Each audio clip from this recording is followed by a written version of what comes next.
হর হর মহাদেব। আপনারা সবাই আমার প্রণাম নেবেন। এই যে মিষ্টি মা সরস্বতীর মূর্তিটি আপনারা দেখছেন, এটি আপনারা আগেও আমার ভিডিওতে দেখেছেন। এই মা হচ্ছে আমাদের এবছরের পাড়ার মা সরস্বতীর প্রতিমা। আর এই প্রতিমাকে আমরা পাড়ার প্রত্যেকটি বাচ্চার কয়েকজন বড়রা মিলে পুজোর আগের দিন রাত্রিবেলা আনতে গেছিলাম। সবাই মিলে খুব আনন্দ করতে করতেই আমরা মাকে আনতে গেছিলাম। তবে আমাদের যেতে যেতে একটু রাত হয়ে গেছিল, যে কারণে পুরো পালবাড়িতে প্রায় সমস্ত ঠাকুরই নিয়ে গেছে বলতে গেলে। মাত্র অল্প কয়েকটা মায়ের মূর্তিই ওখানে রাখা ছিল, আর আমি একটু সেগুলোই ঘুরে ঘুরে দেখছিলাম। অতটা রাতে আমরা ভেবেছিলাম যে হয়তো শুধুমাত্র আমরাই এত রাতে মাকে আনতে এসেছি, কিন্তু আমরা যাওয়ার কিছুক্ষণের মধ্যেই আরো কিছু মানুষ এসেছিল তাদের পাড়ার পুজোর জন্য মায়ের মূর্তি নিতে। সত্যি শীতকালে নতুন বছরের এই শুরুটাই হয় আমাদের মা সরস্বতীর পুজো দিয়ে। কত হই হুল্লোড়, আনন্দ উল্লাস আর মনের অনেকটা আবেগ মিশে থাকে এই মা সরস্বতীর পুজোয়। মায়ের পুজোর 1 মাস আগে থেকেই এই বাচ্চারা রাস্তার প্রত্যেকটা মোড়ে মোড়ে দড়ি ধরে প্রত্যেকের কাছ থেকে চাঁদা তোলে। নিজের পাড়ার প্রত্যেকটা বাড়িতে গিয়ে চাঁদা তোলা। কোনো বাড়িতে একদিনে চাঁদা না দিলে সেই বাড়িতে বারে বারে এই আশায় যাওয়া যে হয়তো যদি 10টা টাকা চাঁদা দেয়, তবে ওদের চাওয়ার পরিমাণ কিন্তু খুব বেশি না।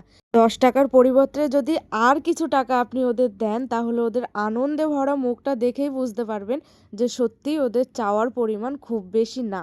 এত কষ্ট করে চাঁদা তুলে এই বাচ্চাগুলো কিন্তু কোনো উল্টোপাল্টা কাজ না, বরং নিজের সর্বস্ব দিয়ে আনন্দ আর হই হুল্লোড় করতে করতে বিদ্যার দেবী মা সরস্বতীর পুজোর আয়োজন করে এই ছোট্ট ছোট্ট বাচ্চারা। এই ছোট ছোট বাচ্চাগুলোর কাছে মা সরস্বতীর পুজোর আয়োজন হচ্ছে নিজের জীবনের সর্বশ্রেষ্ঠ আর নিজের জীবনের সর্বপ্রথম দায়িত্ব নিয়ে করা কোনো কাজ। আর আমাদের উচিত ওদের এই কাজে পাশে দাঁড়ানো আর ওদের এই কাজে ওদেরকে শাবাশি দেওয়া, যাতে ওরা জীবনে আরো অনেক কিছু করতে পারে। এদিকে এই বাচ্চাগুলো নিজেরাই মাকে ধরাধরি করে পুজো মণ্ডপ পর্যন্ত নিয়ে এসে মণ্ডপেও বসিয়ে দিল। আর মাকে বসানোর পর কিন্তু পুরো মণ্ডপটাই ভরা ভরা লাগছিল। ওদিকে পুজোর দিন সকালবেলা আমাদের কালাচাঁদ সোনা আর মিষ্টি মাকে তৈরি করে নিয়ে চলে গেছিলাম পুজো মণ্ডপে। খুব ইচ্ছা ছিল আগের বছরের মতন এবছরও কালাচাঁদের সাজগোজের ভিডিওটা করব, কিন্তু সকাল থেকেই যেহেতু সরস্বতী পুজো মণ্ডপে ছিলাম, যে কারণে আমি ভিডিওটা করতে পারিনি।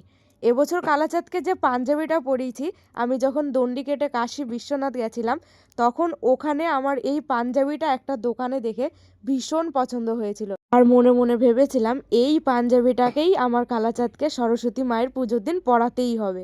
আর ভক্তের মনের ইচ্ছা কি ভগবান না মিটিয়ে থাকতে পারে? আমি মন থেকে চেয়েছি আর ভগবান আমার ইচ্ছা পূর্ণ করে দিয়েছে। আর এই পাঞ্জাবিটা পরেও কিন্তু আমার কালাচাঁদ সোনাকে খুব ভালো লাগছে।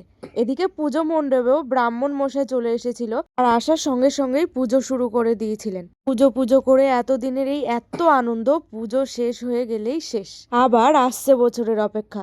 যে বাচ্চাগুলো অন্যদিন সকালবেলা স্নান করতে ভয় পায়, সেই বাচ্চাগুলোও মায়ের পুজোর দিন সকালবেলা হলুদ মেখে স্নান করে হলুদ শাড়ি পাঞ্জাবি পরে তৈরি হয়ে চলে আসে সময় মতো মায়ের পায়ে অঞ্জলি দেওয়ার জন্য। কে বলে বাচ্চারা কিছু করতে পারে না? এই বাচ্চারাই কিন্তু এত সুন্দর করে নিজেরা দায়িত্ব নিয়ে গোটা পুজো পরিচালনা করে দিচ্ছে। ভালো করে তাকিয়ে দেখুন কত মন দিয়ে সবাই অঞ্জলি দিচ্ছে। ওদের এত দিনের নিষ্ঠা আর মনের ভক্তি দিয়ে করা এই এত আয়োজন শুধুমাত্র নিঃস্বার্থভাবে মায়ের পায়ে অঞ্জলি দেওয়ার জন্য।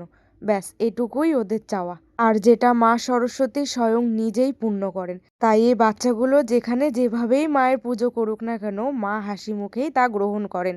দেখতে দেখতে আমাদের সবার মায়ের চরণে অঞ্জলি দেওয়া সম্পন্ন হলো, আর অঞ্জলি শেষে শুরু হলো মায়ের সামনে যজ্ঞ। যজ্ঞ শেষে হলো মায়ের আরতি, আর আরতি শেষে সম্পন্ন হলো মায়ের পুজো।